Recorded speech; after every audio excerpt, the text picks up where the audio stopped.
श्री स्वामी समर्थ. लक्ष्मी प्राप्तीसाठी खूप असा महत्त्वाचा उपाय. मुख्य प्रवेशद्वारावर असा दिवा लावल्याने लक्ष्मी माता आपल्यावर नक्की प्रसन्न होते.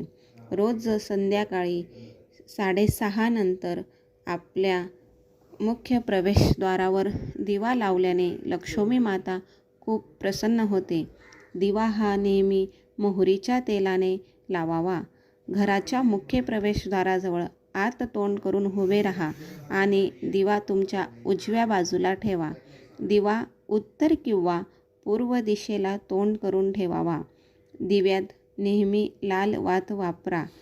मुख्य प्रवेशद्वारावरील दिव्यात नेहमी लांब वात वापरायची. तर दिवा हा लांब वातेचा असावा. दिव्याखाली भांडे किंवा तांदूळ टाका किंवा फुलं टाकले तरी चालतात. अशा प्रकारे संध्याकाळी लक्ष्मी मातेचे स्वागत आपल्या घरात करण्यासाठी हा उपाय नक्की करा. श्री स्वामी समर्थ.